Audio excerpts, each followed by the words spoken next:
guys, what's up? It's me, Thomas. Today we're back here with the kill count, and we're here with the latest of the VHS franchise. I know I said that last time, but I forgot about this, and apparently I was right.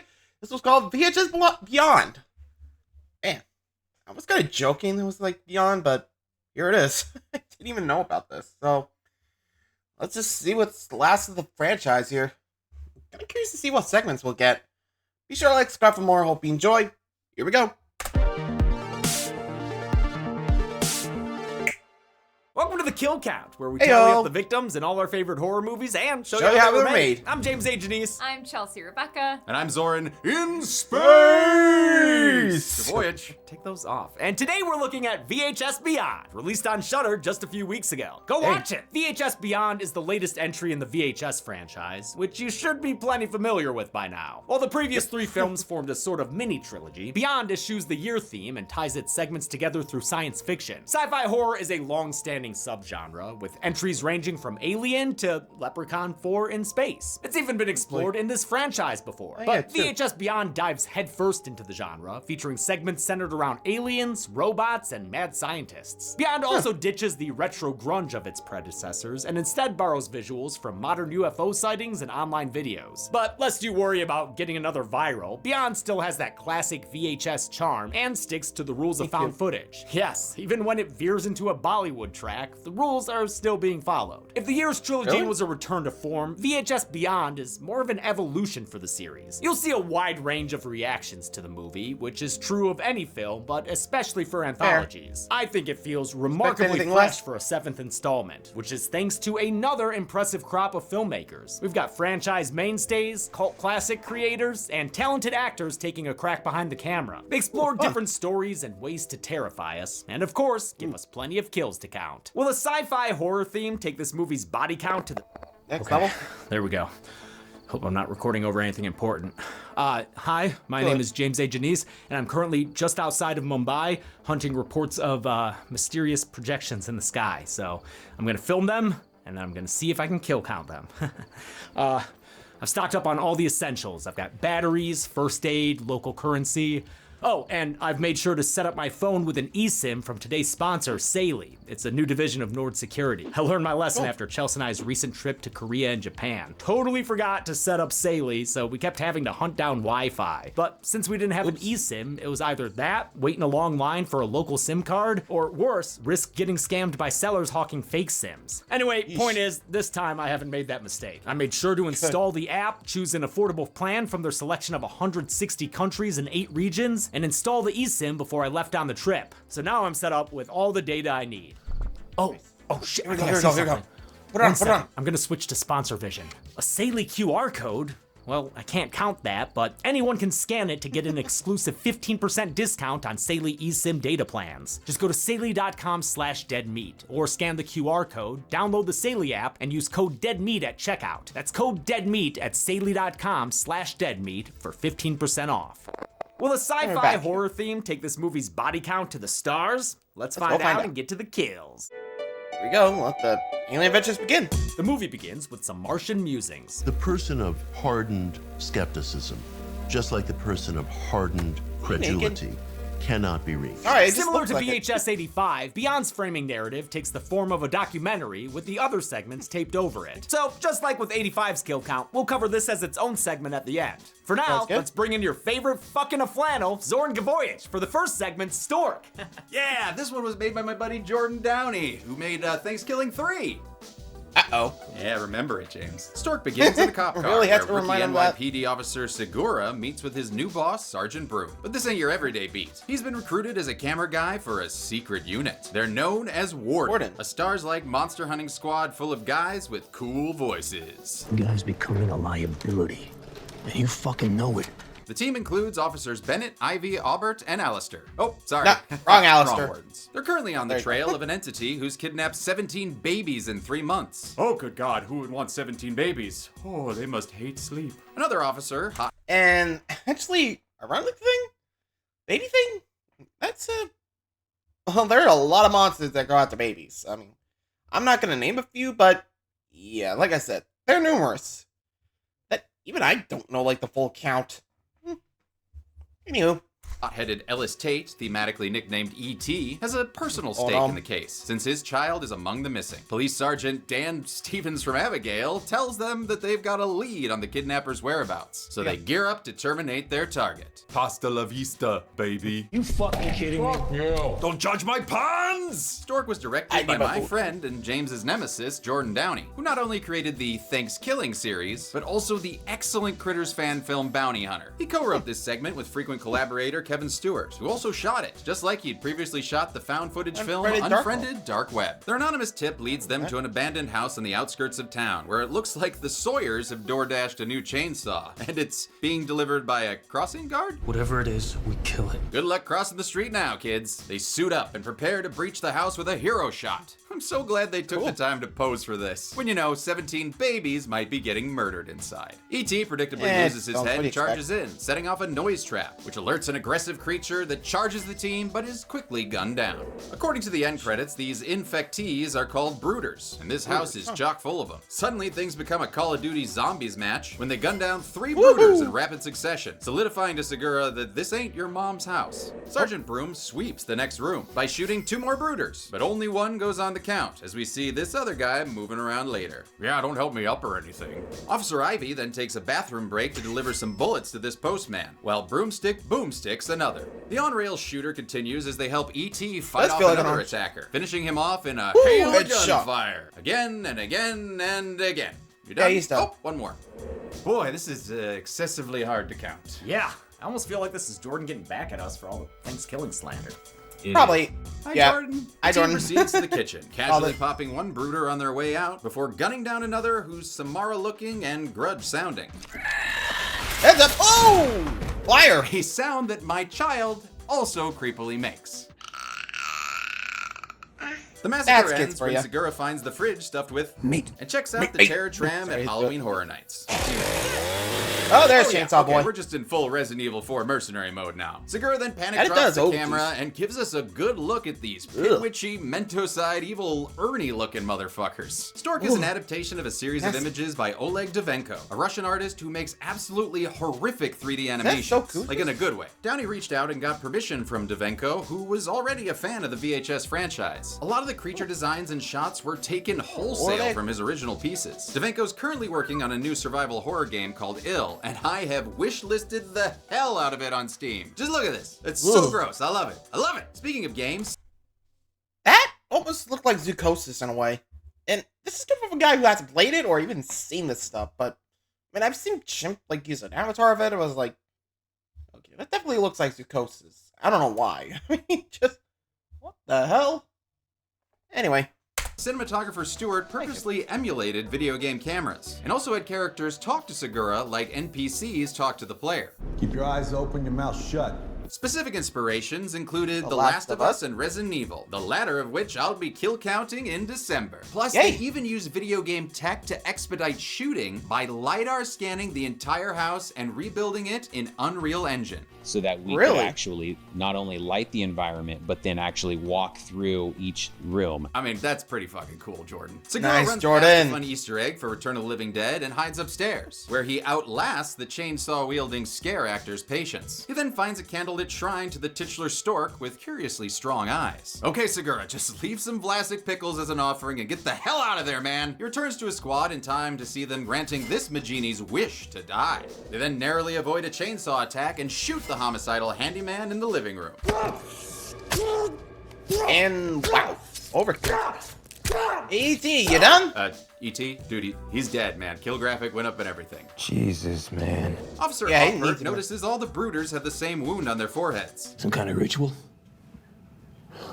God knows. They're interrupted by a noisy upstairs neighbor, so they go to check it out like a squad of Mr. Heckles. The sound of a baby crying sends E.T. Leroy Jenkinsing ahead of the group. Sergeant Not Fred Armisen holds the rest of the team back, and they eventually discover a room where something has crashed through the ceiling. Oh man, what is that? Looks like meteor shit. It's cracked open. Like something crawled out. They're joined by a big bad barbecue-loving brooder boy, but Oppert just kneecaps him so they can get a closer look. A peek behind his forehead bandage reveals these skulls are as empty as my pants drawer, and it seems his head's like a hole, black as your soul, maybe from bowing down before the one he serves. Segura takes a peek in the crawl space where he can hear E.T. screaming in the attic, but he can't make out what he's saying though. Something about, I don't know, Reese's Pieces and phoning home? I do, however, hear Twinkle Twinkle Little Star, but I have to wonder. What you want? Okay, guys, you should probably get the fuck out of there! Instead, they head for higher ground, only to be cut off by a makeshift blockade. Oh well, you tried. Beers and McGinty's? I'm buying. What about the chainsaw? God damn, I love that synchronized head turn. They grab the Sawyer special only to discover its owner is entering his second form. Quick, hit B to cancel its evolution. It's too late, so Aubert just goes ahead and rips right through that ineffective safety vest. But it looks like his friends are coming to join the party. The movie never really explains what the deal with the Brooders is. Are they dying and coming back to life? Are they dead the whole time? Should I even be counting them at all? I don't know. So I'm just gonna count them twice if they get killed again. Because it'd be a shame not to credit Aubert for these 5 doom-worthy kills he has during this brutal brooder butchering. And hey, my double counting makes about as much sense as there being a camera on this chainsaw. Who cares? It's fun! Bob Ivy Vila carves them a path forward where they find that onesie-wearing creep who was singing Twinkle Twinkle earlier. Is he from the 1800s? Why is he wearing those long gone long johns? I don't know. It doesn't matter because he's just creepy. Especially since he's holding one of the kidnapped babies. Yeah, this baby stuff hits differently now that I'm an actual dad. They ignore Powder Kruger and head into the overgrown attic, where they discover a dilapidated nursery. Oh no. And we hear the 17 babies cooing and crying. No. Oh god, and then they reach down to one of them to reveal, oh thank god. Okay, they're just Muppet babies with little beakers. That could have been way worse. Not that half-breed hatchlings is anything to celebrate. Happy Born Day, you little fucking monster. Their attention shifts to a gross gulping sound in the dark. It's E.T. getting his brain sucked out by a giant fucking stork. Oh god, yeah, I better tell Elliot to start the bike ride without him. Hey, wait a minute, why is Jordan Downey doing another thing with a bird puppet? Get stuffed, Zoran. Well, ask a turkey a stupid question. It's actually an awesome reveal, especially when it baby birds those brains to feed one of its captives. And I can only assume that this is what Nanny from the Muppet Babies look like above those green striped socks. The stork is played by Dane DeLegro, a man who goes above and beyond for his craft. If something's bugging you, typically you make the proper adjustments to alleviate yourself of that discomfort. In this situation, you cannot. You have to keep going beyond that discomfort point. Recently, he played the Chauncey Beast in Imaginary and the Proto-Predator in the Kick-Ass Prey. However, my favorite role of his is the unsavory octopus in Guardians 3. Or I guess his kill count cameo. The stork is another creature ripped straight from Devenko's art. It was built by VHS staple Patrick McGee, who had help on set from his sons. I mean, children are a great source of free labor.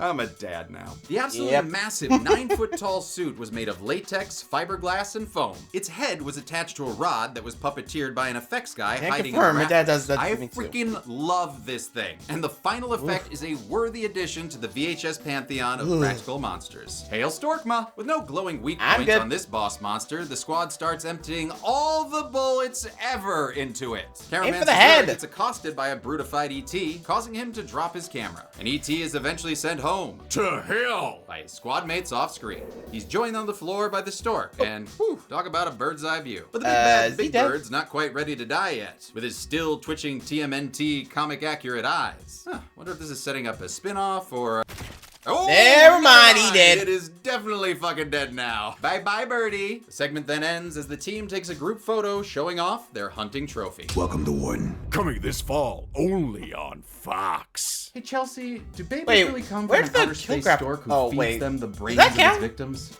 I don't think so. Is that what you've been telling your kid? No, of course not. I have to go. I mean, I don't know why you would tell a 6-month-old anything. They're not gonna remember it. The film's second segment is Dream Girl, which... Okay, I was about to say, did he forget the kill graphic? But I guess that one didn't count. Remember, I think he said only humans and or zombies. So no animals, I think, right? But technically that's an alien, so I think that counted. But now I remember, I don't think he counted xenomorphs, did he? James, not Zoran. You know what I mean, right? Sorry, kill counts are a little wonky with the rules, so Just trying to remember the rules, okay? Anyway. Takes us to India and joins a long line of foreign language VHS segments. It was directed by Virat Paul, who co-wrote it with Evan Dixon, who also penned Total Copy for VHS 85. A pair of paparazzi discuss plans to track down real-life Indian actor Shah Rukh Khan. Yeah, I'd think twice before harassing King Khan. Not that Khan.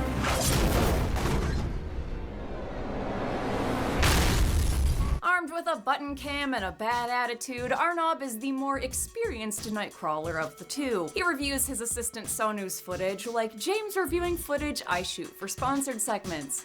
Blurred. The kid also doesn't know anything about movies. I ain't got time to bleed. Bata, kaun si film ka hai? No, but now that you mention it, Singham has the same director as that Shah Rukh Khan clip from earlier. Okay, what else is this dude cooking? Singham. Oh! Whoa! Yes. They get a call from their boss, played by director Paul in a voice cameo. He wants them to visit the set of a movie starring a hot new rising actress named Tara. It's shooting at Film City, a real-life studio complex in Mumbai. I love this montage of them mopeding through the city. It's like Monkey Man with fewer gamer lights on the rickshaws. Making the first Indian VHS segment, Paul felt it was important to convey the country's vibrant culture and the energy of Bollywood film sets. Sonu is starstruck by Tara. Her rapid success has people calling her an industry plant like they did with Sabrina and Chapel. Haters. There are even rumors that she's into black magic and witchcraft. In any case, Arnab isn't impressed. As a struggling actor, he resents her success. किसी का कर्ज है क्या उसके ऊपर? Pressure पे ना हम जैसे लोग होते हैं Sonu This is the story of any creative industry. We've all felt it. The green-eyed monster speaks all languages. They meet their contact, a crew member named Gippy. He's going to let them into Tara's trailer to film, but fanboy Sonu wants to see the set first. Their cameras join a security cam's footage right as the director is about to call action. A metronome kicks off something I never thought I'd see in a VHS movie, a full-on Bollywood dance number. It's exciting and sleek and technically still found footage. It was just found on a professional film set. I'll allow it. They're filming a movie called... I mean, technically, we do transition from the set to the music videos, so I think it still counts. You know? I mean, at least in a way that's still technically found footage, since we're still just watching it. My guess is whoever found this footage just intercut it with the music video and just went from there. At least that's how I see it. Anyway.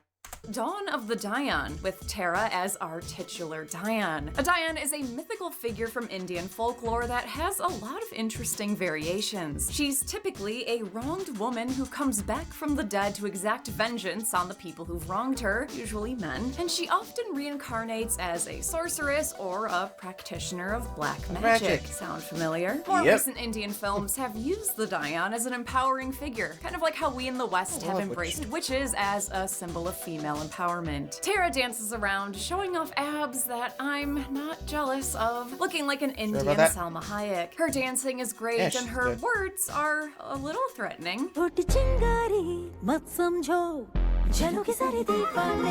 or not, this chorus is catchy as all hell. I can't be blamed. I am a goddess, super fiery, and so untamed. Paul wrote the lyrics and the script, then worked with a composer in Mumbai to turn them into a full song. He was inspired by item numbers, a segment in many Bollywood films where a female performer does a provocative song and dance. It's typically unconnected from the plot and mainly serves to market the movie and appeal to male audience members. Tara seems tired and gets stuck in a choreography loop. They pause production, and as Sonu keeps watch outside, Arnab breaks into Tara's trailer to grab some exclusive footage. Not sure if he's going for creep shots to harken back to ye olden days of VHS, but instead he just catches her creepy manager, Indian Matt Berry. तुम्हें पता भी है तुम्हारी value क्यों है?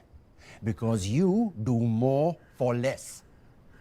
वरना stars तो रातों रात replace हो जाते हैं. The manager leaves and Tara breaks down in front of her mirror. Must be awkward for Arnob, especially after he accidentally gets a goop hand. No! You never want a surprise goop hand. The slime source is a copy of Tara's face being kept in a bowl. The discovery scares Arnob out into the open where Tara is unexpectedly calm to see him. Do you want a selfie? He makes an excuse and tries to leave, but suddenly has a change of heart. Though dismissive earlier, Arnob sees Tara more like an actual person now and tries to help her did with you words not of see the face over there? आप goddess हो ma'am, सब आपको पूछते हैं, सबको आपकी तरह बनना और आप जो चाहो वो कर सकते हो.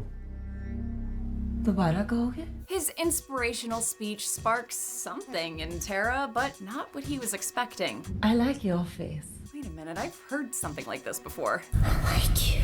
Oh no. Arnob watches in horror as Tara starts ripping off her own face flesh. अब मैं एक गुलामी का नकाब नहीं पहनूंगी. Yeah. Good job, buddy. You. It's revealed that Tara's some sort of entertainment android, and Arnob just set off her singularity. She's one nudge away from waking up. Turns out Tara was more right about her manager than she realized. But he made me. She comes outside where he tries to reason with her, but she becomes Robo-Ratma and melts Mr. Manager's face with limited edition Mountain Dew Whiteout. The cast and crew flee back to set alongside Arnob and Sonu. Bad move, since Tara 2000 apparently has the Carrie-esque ability to seal all the exits. A cinematic camera captures Tara juicing herself up and putting her backing track on to score the impending massacre. She starts with Dawn of the Diane's director, whom she tackles and disembowels. Just, really gets in there and tears out all his guts. She will not be tamed. The techno Okay, I was expecting a zombie, but not an android. Oh boy. And I'm pretty sure this is another reason why you need human actors and not robot actors, because something tells me that could happen. Yikes. I mean, I just saying, I don't know, but good lord. Goddess proceeds to smite down the fleeing crowd with holy red force lightning. The flashing makes this real difficult to count, and even when you freeze frame it, I can't tell what the hell is going on. It honestly becomes a slideshow. Can we get a newscast of just what happened here, please? Tim said he counted 29 casualties here, and I'm inclined to believe him. He's a good guy, that Tim, always on point. Tim, you can't just put stuff like that in the script. Arnob and Sonu emerge as the only two survivors. Well, Gibby's around for a minute too, but he gets his insides scraped out by a Terminator-looking Tara. The pair shut off their lights, but to no avail. Sonu switches on his night vision, but only manages to capture the moment Tara tackles him and thumbs out his paparazzi peepers. Arnob tries to escape, but winds up cornered on set by Tara. She proceeds to jax both his arms right off his body. Then, true to her words from earlier, she slices off his face and wears it. Oh my god. Do you want a selfie? No, I do not. If you take a picture of someone wearing your face, does that count as a selfie? News at 11. Tara emerges from the studio for the most stunning pap walk you've ever seen. Oh, I'm sorry, your dream girl doesn't have a face that looks like lunch meat. She poses for her fans, and the segment ends as she runs up and attacks one of the cameramen. Good for her. All right, great job with that segment, hon. Oh no, I'm doing the next one too. Oh, really? What? Back to back? Want to? Wow. 7 movies in, and we haven't done that before, huh? Yep. Zorn, get the king. Bye. The third segment begins Live and let with a die. sky Okay. high happy birthday. Happy birthday, dear Sally. Happy birthday to you. If you are scared of heights, I Yeah, would maybe watch. skip this segment. Birthday boy Zach is celebrating his 30th with a skydiving excursion run by the titular Live and Let Dive. I wanted to go bowling. Wait, they get to go on the Red Bull plane? Dude, aliens, if you just showed up on like another day, the Red Bull guys would have literally been in space already. It's like leave a penny, take a penny for alien abductions up there. Zach's party posse includes his friends Noah and Brittany and his wife Jess. This is the general mood of friend group skydiving ventures. Over eager laughter because everyone's not totally terrified. I know this this because we've done this before. It was great. Even though I almost start crying if my Uber driver goes too fast, for some reason my fear center regarding heights and falling is absolutely broken. Throw me out of a plane, let's fucking go. These novice divers are strapped to tandem instructors. Zach's is his best friend Logan, which has certain perks, namely getting to wear a GoPro to document his experience. I could get into some serious shit for letting you wear this, alright? So don't go posting this footage anymore. Yeah, I don't know what he's talking about. We had GoPros when we went skydiving and nobody got in trouble. Hell, we got uncharged for it. As they approach the jump zone, they're delayed when another flying vessel saddles up next to them. That was a fucking UFO! Seeing aliens is actually something Bill Booth warns you about in the training video. Didn't you read the waiver? The UFO attracts the attention of fighter jets, and the subsequent dogfight gives them wicked turbulence. They try to turn around, but something big lands on the roof of the plane. God, it is genuinely so scary watching these guys get thrown around. It almost feels like cheating to use a tiny plane like this as a horror movie setting. They filmed inside an actual airplane hull they found in a so-called aircraft boneyard in the Mojave Desert. They refurbished it and chopped it up so it could fit inside a soundstage. All the interior shots were filmed safely on the ground. Panic ensues as the plane is pulled towards the UFO. They ram right into it, causing a big explosion that dumps all the passengers into the open sky. This terrifying footage was captured by a professional skydiving team, which included a friend of producer Josh Goldblum. It's probably why it looks fucking incredible. Zach spots Jess as she parachutes up,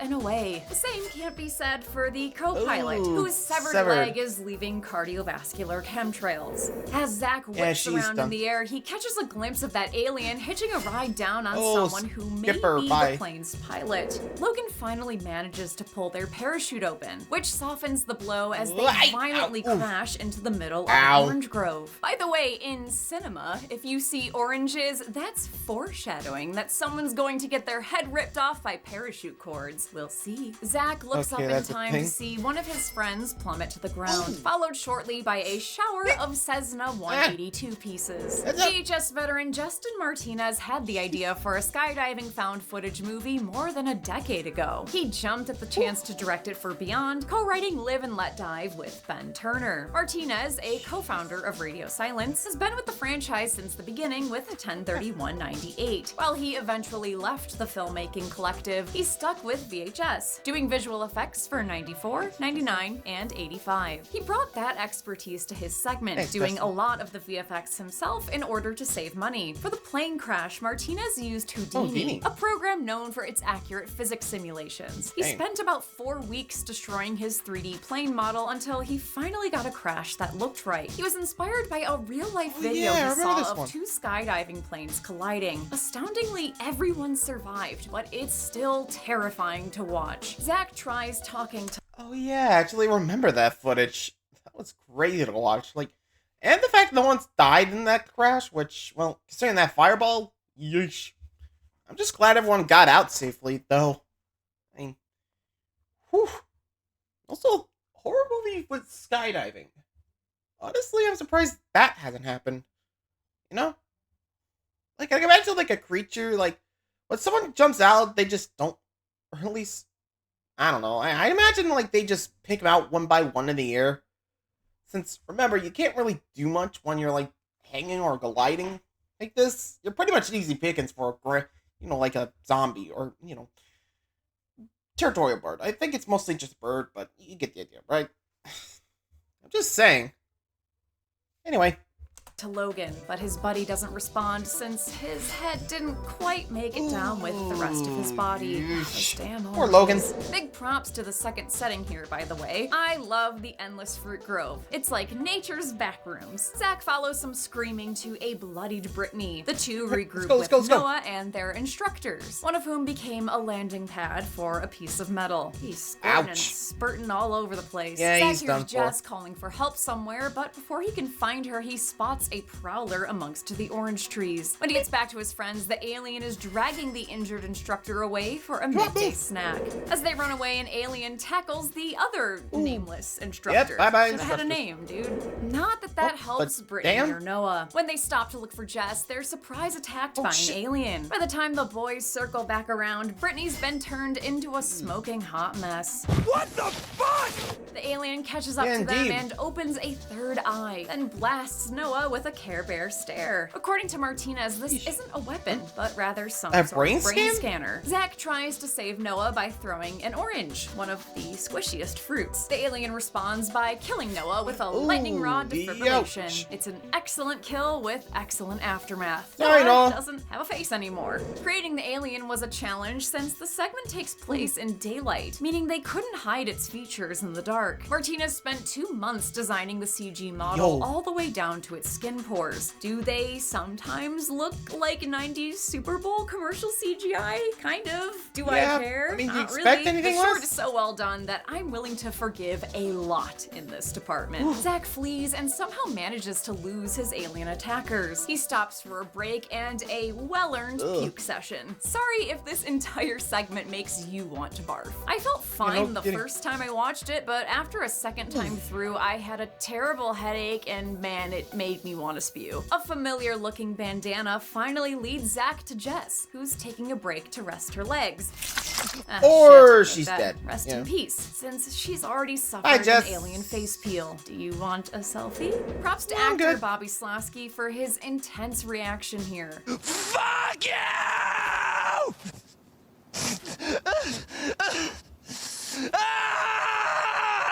Really makes you feel his loss. The segment's intensity is amplified by the fact that it's shot to look like one continuous take. Martinez wanted his found footage to look like actual found footage. That meant no other cameras, no other angles, and no obvious cuts. The entire journey from the plane to the ground is shown from the GoPro, and it's awesome stuff. The noise of a nearby truck gets Zach on his feet again. It belongs to the farmer who owns the orange grove. Great. The guy in a pickup is usually a reliable horror movie savior. Unfortunately, this guy thinks Zach is a trespasser and decides to stand his ground. Standoff ends when the farmer is dispatched by one of the aliens, but not before he blasts off one of Zach's fingers. I guess your body really does start falling apart when you hit 30. He's jump scared by another alien who split screens him open to treat him to a 2001 style light show. However, it leaves him uncooked and the alien disappears. Apparently, that brain scan revealed something interesting. Zach starts the engine, good thing it wasn't a push start, before realizing those empty cans must be full of some very light beer. The truck's actually caught in a tractor beam. You gotta be fucking kidding. Zach is spun around as he does a reverse dive back into the sky. This segment's truly gone full circle. He nearly falls out the back window before he's transported inside the UFO. He's surrounded by otherworldly flashlights, and the segment ends as the aliens blast him into oblivion. It's all really cool, and I love all the alien stuff in this movie, but like, how does anyone find this footage? And with that, I only have one more thing to say. I have to go now. My planet needs me. There we go. All the way back. The movie's fourth segment, Fur Babies, opens with an animal advertisement. Welcome to Doggy Dream House, the happiest place in all the land, if you're a dog.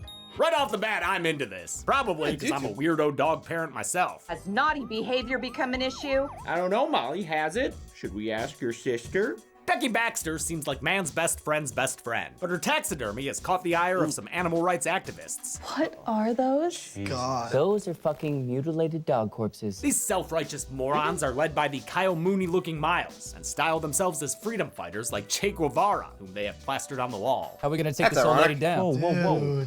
Ageism. Come on, ageism. Group members Stuart and Angela are sent undercover as a pair of potential clients. Miles' dog Pickles will help with the ruse, and his carrier is outfitted with a hidden camera. They show up as married couple Tom and Sarah and are introduced to Becky's dog, played by actress Libby Letlow's real-life dog Bruce. We asked if Bruce was available to be in the movie, and Bruce, through a lot of negotiation, and his agent was being a pain in the ass.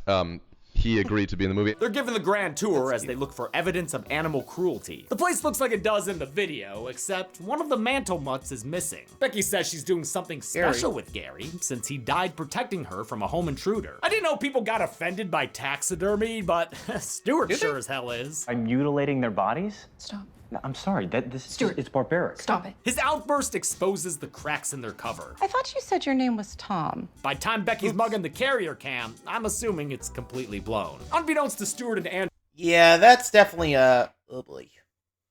Like, I got nothing on taxidermy. I mean, I got nothing to say really. I mean, if you hate taxidermy, that's on you, but I got nothing. Oh boy. And anyone want to guess what's gonna happen here?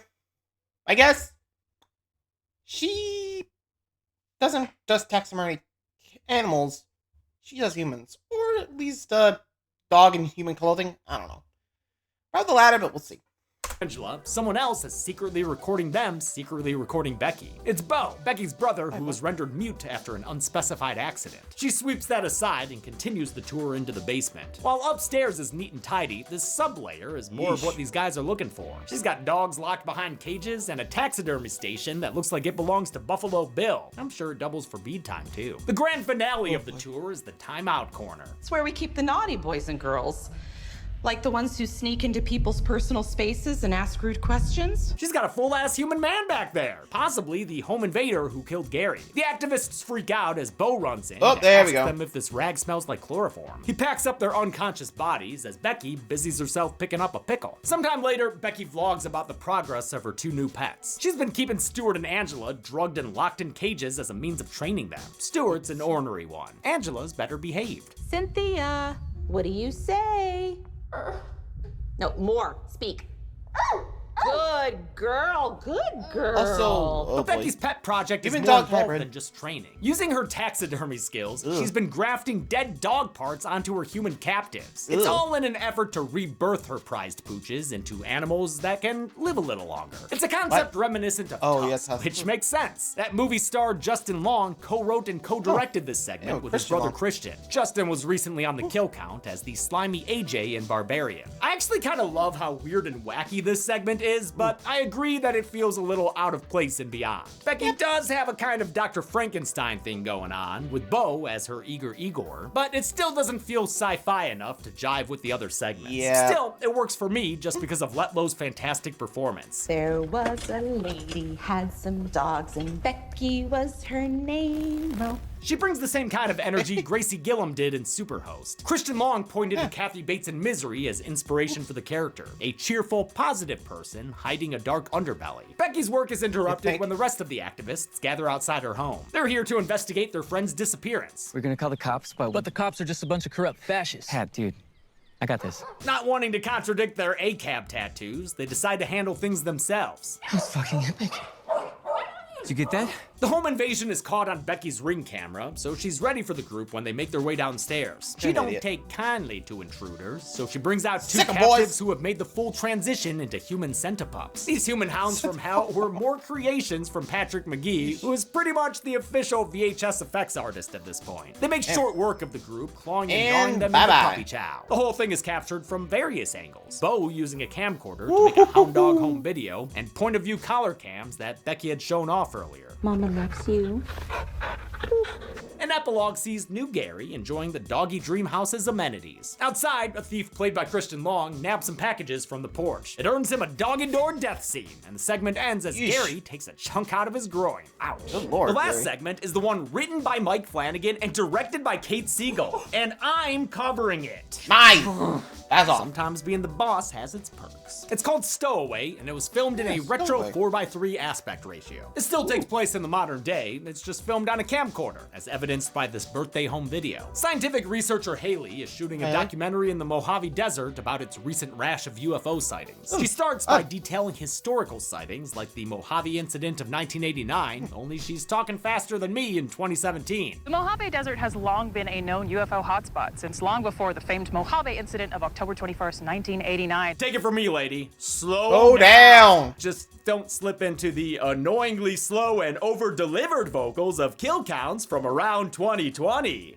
Yeah. She interviews colorful locals with colorful pants. Damn, dude, maybe wash those pants. They all claim to have witnessed strange lights in the sky, including one guy played by producer Josh Goldblum. He also produced the VHS Years trilogy and Kids vs. Aliens, the feature-length adaptation of Slumber Party Alien Abduction. Haley camps out and films herself explaining the movie Interstellar. Let's say that you can instantly accelerate to 99.9% the speed of light and instantly decelerate without destroying your ship or dying in the process. Everyone on Earth will have experienced about 4 years, but for you, that trip is only 2 weeks. She sees one of the lights appear in the sky, but after checking the tape, realizes she didn't get it on camera. Even worse is the revelation that she's accidentally taped over footage from her daughter's birthday. Go ahead, Steven. Reason fucking 85 on why Haley's a shitty mother. Sounds like it's a long-standing issue, but hey, at least she brought her daughter's toy dinosaur along with her as a co-host. I also saw the lights. That way! Oh, that's nice. Stowaway is the directorial debut of Kate Siegel, who's more commonly seen in front of the camera. We've seen her on the kill count as Maddie in Hush, which she co-wrote with her husband and frequent collaborator, Mike Flanagan. It was his encouragement that led her to accept the gig in the first place. And then they called back about a week later and they said they're still really interested in meeting. Would you want to do this? And I was going to say no again. And my husband, who wrote the short I directed, ran into the room and he was like, "You're doing this. Yes, you should say yes, do it." And so I said, all right, I'll take a meeting. She pitched a few ideas, including a musical. My first pitch Really, was a Muppet segment. Really? Said no. Eventually, she settled on Stowaway, which Flanagan wrote, in between the billion other projects he's always working on. He reportedly completed the story in just about 20 minutes, and went for body horror by way of Terrence Malick. Mike and Kate are friends of ours, and we're big fans of their work. Stowaway is no different. It feels like a throwback to the first VHS, not just in terms of camera quality, but also how it's a slow burn that relies heavily on the acting. Haley eventually tracks down the floating lights, and an infrared sensor reveals the true scale of this fleet. Damn, looking like a water light show at Disney. One of the lights breaks off and lands in the distance, so Haley excitedly runs off to find it. It's a big moment for her. The car ride over is full of fuck yous to her haters and doubters. Suck it, Steve. Suck it, Stanford. I know Mike wrote this segment, but that line feels very Kate-coded. Haley follows the light to a field where it's revealed to be a big black alien sphere, complete with alien footprints leading out of it, which were mentioned earlier by one of her interviewees. The ship opens for her, so she takes a peek inside. Her scientific curiosity gets her touching everything, Prometheus style. Damn it, Haley, that's a good way to get space cancer. She finds a string and plucks it. Makes a noise and cuts her finger open. Must have been a sharp note. Her injury activates some luminescent shower heads, and a bunch of glittery space dust twinkles down towards her in her hand. It's freaky at first, but ends up being helpful, since they're nanobots of some kind that heal her wound. I'm guessing we just saw the future first aid. I mean, they just saw the injury and responded to it. I love watching Haley analyze her alien surroundings. We've seen plenty of characters freak out in the face of their close encounters, but Haley's primary concern is documenting as much as she can. Those filaments are a remarkable material.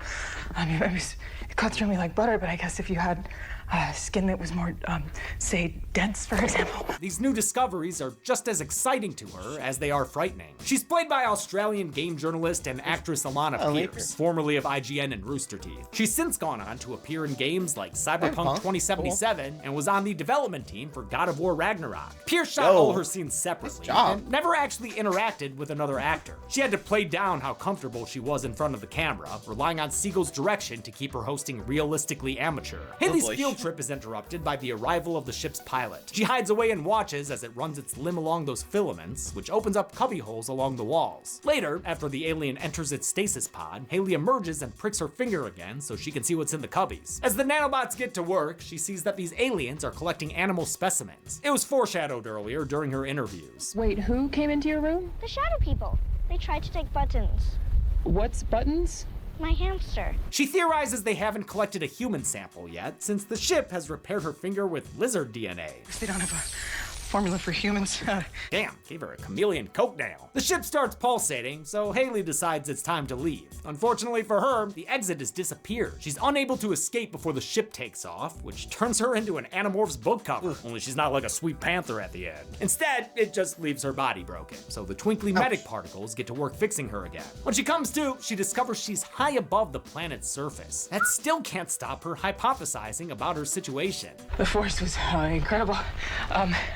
That's probably why the animals and the pilots, they need constant stasis. Haley's not in stasis though, which is gonna be a problem soon. She watches the other ships become shooting stars as they blast off into hyperspace, and her ship shortly joins them at warp speed. Great sound design on those razor wire filaments, cause when you hear this, you know that shit hurt. Sure enough, when the ship slows down, Haley's blood is floating all over the place. Luckily for Humpty Haley, the ship's nanobots get to work putting her back together again. Unluckily for her, they don't know what a human looks like. Maybe that Animorph comparison wasn't too far off. She ends up being built back batter into a Cronenbergian creature cocktail. Another jump sends Haley flying, all the while intercut with more footage of her daughter. It's a stark reminder of the family life she sacrificed in pursuit of scientific discovery. I mean, this documentary is literally erasing the memories of her daughter. When we catch back up with Haley, she is looking pretty rough. She begs to be put out of her misery, but the ship won't let her die, instead bringing her back over and over again. It's an existential nightmare, compounded by that earlier info about time dilation during space travel. So you will experience a trip of about 28 years, but everyone on Earth will have aged 2.5 million years. This depiction of the horrors of space travel was inspired by Stephen King's short story The Jaunt, which also heavily influenced current kill count record holder Emesis Blue. The segment ends as the barely human Haley reaches out for her daughter's favorite toy. All right, I've waited long enough for another segment. You're done. Now it's my turn to... Oh, what? God damn it. I'm healed. Yeah, this is really annoying. Do you want to just leave so I can do the wraparound? Sure. Thank you. Oh wait, I don't want to do the wraparound. Too late. This time a wraparound, we get a straight-up documentary. And it still makes more sense than Dante the Great. Ta-da. Stop saying ta-da! While its overall storyline is fictional, documentary filmmaker Jay Cheel blurs the lines of reality. He includes real archive footage and interviews with public figures using their real names. His subjects include believers in the paranormal, like author Brian Baker and TV host Mitch Horowitz, who also appeared in Cheel's cursed film series on Shudder. They're contrasted by skeptics like VFX artists Sam and Nico from the YouTube channel Corridor Digital, and this other dude of their crew who doesn't get to introduce himself. Oh, sorry buddy. The Corridor crew has debunked many an online UFO sighting. They've also accidentally tricked the public with a viral Boston Dynamics parody that gave cyberbullying a new meaning. The FX work was so convincing it led to real-life backlash against the company. Boston Dynamics got death threats because of us. Hey, I got one of those for taking over the kill count from James. I'm fucking serious. It all works as a meta-commentary on the hoax-like nature of found footage as a genre, although sometimes it's a little too meta. There is an aesthetic to the nicely compressed, hard to see video. That's why everyone likes filming spooky things with VHS cameras. And since this is a VHS movie, we still need some scary tapes. And so for your pleasure, without further ado, I give you tapes labeled Proof 1 and Proof 2. Which supposedly contain evidence of an alien abduction. They were recorded inside the fictional Farrington House, a large estate in Toronto that attracts all sorts of people nowadays. Doing my thing, just out poking around. Getting some sun. Who is this guy? You could have at least gotten the Grim Life Collective or someone. The Farrington House was owned by this collection of Photoshop people before a wealthy Chinese family bought it in the 1950s. When the parents passed away, their eldest son began preparing it for sale, and while staying there, he started experiencing strange phenomena. He gradually became convinced that he was being visited by aliens. When people speak of anal probes or dissections, those accounts began with communion. Ooh, boy. Glad I wasn't Catholic. Oh, wait, it's a book about aliens. There we go. That makes more sense and is less religiously offensive. Eventually, the son disappeared without a trace. Oh, not before a nice fishing trip. Ooh, good catch. The Farrington House was seized by the city and eventually turned into a museum, kind of like Casa Loma, also in Toronto. The son's belongings were sold at an auction, among them the 2 tapes, which Cheel has combined into a single video. He presents the footage to his guests, garnering reactions that range from outright disgust That is really gross to cautious excitement. This has to be analyzed, verified.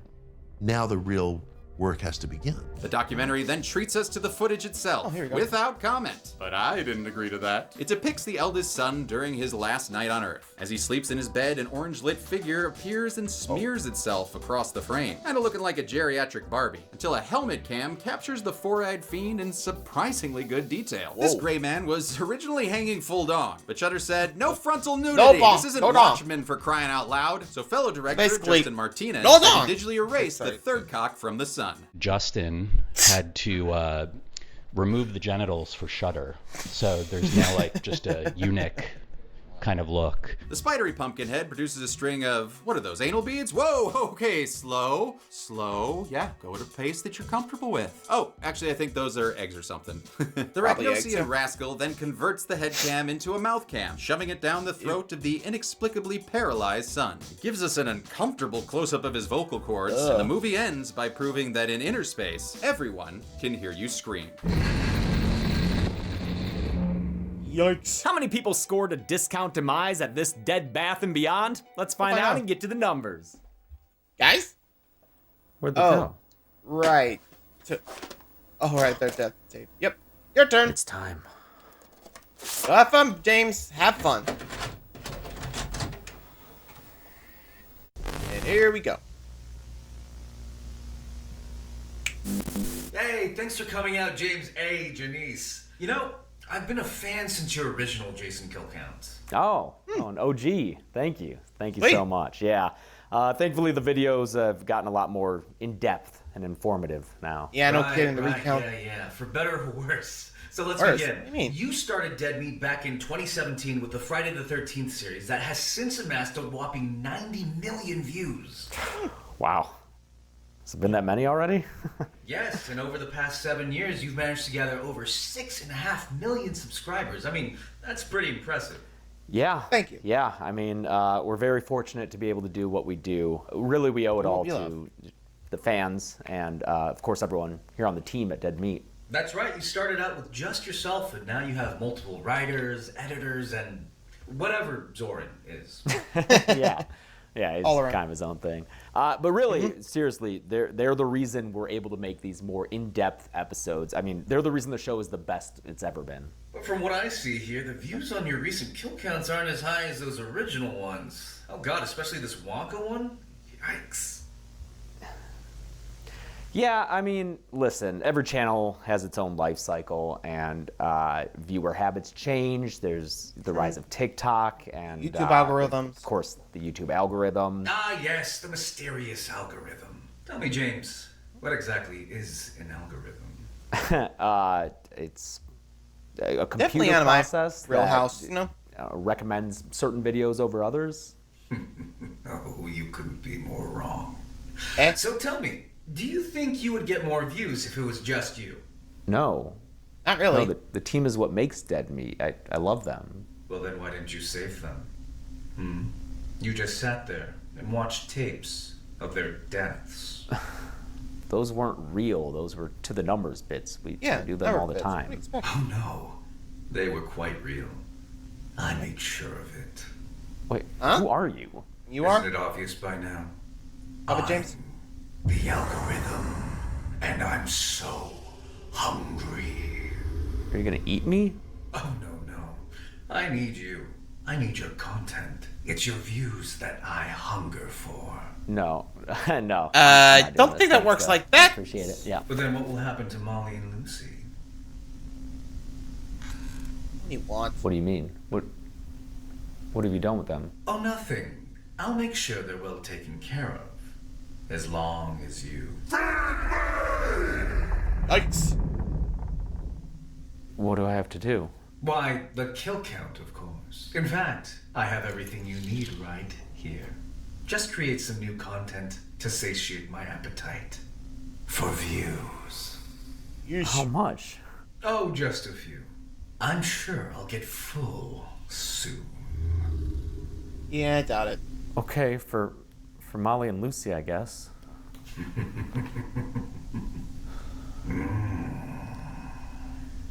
Welcome to the Kill Count, where we tally up the victims in all our favorite horror movies and show you how they were. Classic kill count. I'm James A. Janice, and today we're once again looking at the original Friday the 13th, released in 1980. Producer Sean S. Cunningham. No BTS! Jason Voorhees is a big slashy boy in a hockey mask, and everyone loves all the kills he does. They're so crazy. He's good people. Yikes.